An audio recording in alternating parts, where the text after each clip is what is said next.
अभी जो है ना, आपको ज्यादा से ज्यादा किस चीज की जरूरत है? अच्छा, मकान जो पर मोल घेन करे तो बालक बैठी बैठे बारिश देवे शाह पर उतर सट के जो शाह पर बिल्कुल। सबसे बड़ी कंप्लेन ये है, ये कह रहे हैं कि रिलीफ लोग बहुत सारे लेके आ रहे हैं, बहुत से एनजीओ भी आ रही है, इंडिविजुअल भी आ रहे हैं, लोकल गवर्नमेंट भी कर रही है, लेकिन वो सिटी तक लिमिटेड है। ये थोड़ा सा फार फ्लंग एरिया है, ये इनएक्सेसिबल एरिया है। हम बोर्ड पे बैठ के हैं, फिर हम रिक्शे पे बैठे हैं और लोगों से हमने डिस्कस किया। ये कह रहे हैं कि लोग लेके आ रहे हैं, लेकिन यहाँ तक कोई नहीं आ रहा। यहाँ से लोग वहाँ जा रहे हैं, इनको कुछ ना कुछ मिलता है, वहाँ लेके आए। यहाँ पे अब इनकी हालत ये है कि ये इनको हर चीज़ चाहिए। ऑफकोर्स उनको रहने के लिए टेंट चाहिए, क्योंकि उनके घर वगैरह सारे ख़त्म हो चुके हैं। बच्चे हैं वो बाहर बैठे हैं, खाने के लिए इनको फूड चाहिए, खाने के लिए कुछ नहीं है। उसके अलावा जो सबसे मेन इंपॉर्टेंट चीज़ है वो हेल्थ रिलेटेड इशूज़ हैं कि बहुत सारी एपिडेमिकल डिजीज़, वाटरबोर्न डिजीज़ फैल चुकी हैं, जिनमें इनको अशद मेडिकल कैंप की ज़रूरत है। ऑफकोर्स हमारे साथ डॉक्टर मुदस्सर हैं, हम इसलिए यहाँ पे आए हैं कि विजिट करने के लिए, देखने के लिए कि यहाँ पे चाहिए क्या क्या। और मकामी लोगों से हमें ये पता चला है कि जहाँ पे इनको कोई एक चीज़ नहीं स्पेसिफिक चाहिए, इनको हर चीज़ चाहिए। इनको टेंट भी चाहिए, इनको मेडिसिन भी चाहिए, इनको ड्राई फ्रूट आइटम्स भी चाहिए, इनको हर चीज़ चाहिए। तो अल्हम्दुलिल्लाह हम अपनी कोशिश करेंगे, अपनी पूरी कोशिश करेंगे कि इनको ज़ाहिर है कि इतना बड़ा डिज़ास्टर है, हम सबको तो नहीं, लेकिन हम जितनी हमारी हैसियत है, जितनी हम कोशिश कर सकते हैं, अल्हम्दुलिल्लाह इंशाल्लाह हम कोशिश करेंगे। नाज़रीन, जैसा कि इश्तियाक गिलानी साहब ने हमें बताया कि यहाँ हमने जो कुछ अपनी आंखों से देखा और जो जिन चीज़ों की इनको ज़रूरत है, उन चीज़ों के बारे में हमें बताया कि हमारी पूरी कोशिश है कि जिस हद तक हम इनको प्रोवाइड कर सके हम इनको प्रोवाइड करेंगे। यहाँ पे बहुत सी बीमारियों ने जन्म लिया है, क्योंकि पानी यहाँ पे रुक चुका है काफ़ी दिनों से। खेत यहाँ पे सांप और बिच्छू वगैरह बहुत ज़्यादा, यहाँ पे जानवर जो हैं यहाँ पे मतलब इन्होंने अपना बसेरा बना लिया है। लोगों की बहुत मुश्किल ज़िंदगी है और ये कैसे गुजारा करेंगे ये हम अभी बताना आपको बहुत मुश्किल समझते हैं, कि हमें खुद भी मालूम नहीं हो रहा है कि कैसे रहायश यहाँ पे कैसे ये रह रहे हैं। बेघर हैं, इनका घर कोई नहीं है, इनके जानवर मवेशी सारे जो है वो सैलाब में बह चुके हैं, आमदनी जरिया सब कुछ इनका ख़त्म हो चुका है। और हम कोशिश कर रहे हैं कि हम जायज़ हकूक़ तक इनका मतलब इनके हकूक़ पहुँचाने की कोशिश करें। इंशाल्लाह हम गवर्नमेंट से अपील करेंगे, हुकूमत से करेंगे, लोकल आवाम से करेंगे, हमसे जो हो चुका हम इनके खातिर वो करेंगे। बहुत शुक्रिया।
बताता चलूं कि इस वक्त जो पोजीशन मैं आपको पहले बता चुका था और अब जो बताने की कोशिश कर रहा हूं कि यहाँ पे टोटली सब कुछ फिनिश हो चुका है, तबाह हो चुका है। और यहाँ पे जो मुतासर खानदान है बहुत ही सख्ती के साथ यहाँ पे रह रहे हैं, क्योंकि यहाँ पे पंजाब की साइड पे शदीद गर्मी है। इस वक्त हम डिस्ट्रिक्ट लिया के एक गाँव में है, मौजूद है अंदर की तरफ, जहाँ पे सब कुछ तबाह नजर आ रहा है। हमें फसलें सब कुछ खत्म हो चुकी हैं, ये लोग बहुत मुश्किल में हैं। मैं हुकूमत से, आवाम से, NGO से, मुख्तलिफ इदारों से अपील करता हूँ कि वो एक इंसानियत के नाते हमारे साथ चलें और इन दुखी और परेशान लोगों की हेल्प और मदद करें। हमारे पास ये एक बहुत नाजुक लम्हा है, हमें चाहिए हम सब मिलकर इस कौम को बचाने की कोशिश करें। जो देहात डूब चुके हैं, जो इलाके डूब चुके हैं, जो मुतासर खानदान हैं, हम सब मिलकर यकजा होकर इनकी मदद और हेल्प करें।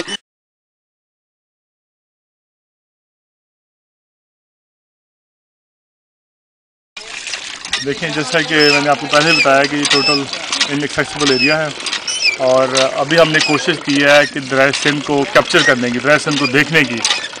हम पहले बोट पे बैठे हैं, फिर रिक्शे पे बैठे हैं, फिर मोटरसाइकिलों पे बैठे हैं और उस एरिया में जाने की कोशिश की जहाँ से ये फ्लड आया, जहाँ से स्प्रेड आउट हुआ जी।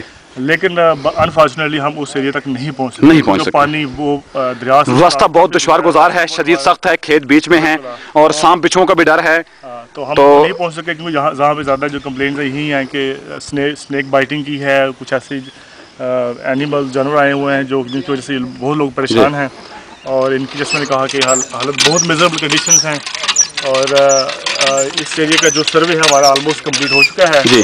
और सर्वे का हमने यही देखा है कि डिस्ट्रिक्ट लहिया के जो इस एरिया के इंचार्ज हैं और जवेद इकबाल MP है, MNA सुकलैन साहब हैं और जवेद इकबाल साहब हैं और सफदर जवेद साहब MP हैं इनके हैं। और इन गाँव से हमने पूछा है कि क्या आपके पॉलिटिकल लोग यहाँ पे आए हैं, आपकी किसने हेल्प की है। और उन्होंने कहा है कि ये एक ऐसा इनसेसिबल एरिया है जैसे कि ये लोग हमें कह रहे हैं कि आप कैसे पहुँचे हैं। तो हमें फिर बताया है कि आप किस तरह पहले हमने बोट पे आए हैं, फिर रक्शू पे आए हैं, फिर मोटरसाइकिल पे आए हैं, फिर पैदल चले हैं। लेकिन हम ज़मीनी हक़ाइक़ को हम मद्देनजर रखकर देखना चाह रहे थे कि यहाँ पे क्या है, किस तरह है और लोग कैसे रह रहे हैं यहाँ पे। जहाँ पे आप देखें कि इनकी फसलें, जहाँ गन्ना है जी, वो गन्ना है, वाटर कैन है, गन्ने की फसलें ज़्यादा हैं जो टूटी तबाह हो चुकी हैं। पानी अभी भी उनको 4 फीट खड़ा है, 4 फीट अनबव खड़ा है। और लोग यहाँ के बहुत डिसअपॉइंटेड हैं, बहुत डिसहार्ट हैं। और जैसे मैंने कहा कि पॉलिटिकल फिगर कोई भी यहाँ पे आई नहीं है। यहाँ पे कोई NGOs कह रहे थे यहाँ तक नहीं पहुँची हैं, वो सिटी तक पहुँची हैं। मतलब ये कि आप पहले गिलानी साहब हैं, NGO से रिलेटेड एक चीफ साहब हैं जो आप यहाँ तक पहुँच पाए हैं, आपने कोशिश की है। देखिए अमजद भाई, आपको पता है कि आप भी हमारे साथ हैं जी बिल्कुल, और आपने देखा है कि हम किन मरहलों से गुजरे हैं जी बिल्कुल, और रोजे की हालत में हैं। लेकिन हमने हिम्मत नहीं हारी और हमने यही कहा है कि क्योंकि हम प्रैक्टिकल लोग और हम यही देखना चाह रहे थे, तो यही अपने व्यूअर को भी दिखाना चाह रहे थे कि हम अपने अवाम को ये सब कुछ आप दिखाना चाहते हैं कि इस वक्त ये किस मतलब हालत में है और कैसे ये जिंदगी गुजार रहे हैं। बिल्कुल, ये आप अवाम तक पहुंचाना चाहते हैं सब कुछ। मैं यही मैसेज पहुंचाना चाह रहा हूँ कि लिया डिस्ट्रिक्ट के जो नवाही गाँव है, मैं सिटी की बात नहीं कर रहा, सिटी को तो उन्होंने बांध के इन्होंने सेव कर लिया, लेकिन 500-600 जो नवाही गाँव है वो पानी की जद में आके बह गया है। इनके गाँव तबाह हो गए हैं, इनका जो बिलोंगिंग वो खत्म हो चुकी है, इनके पास शेल्टर नहीं है, खाने को खुराक नहीं है, इनके पास मेडिकल नहीं है, कोई चीज़ भी नहीं है।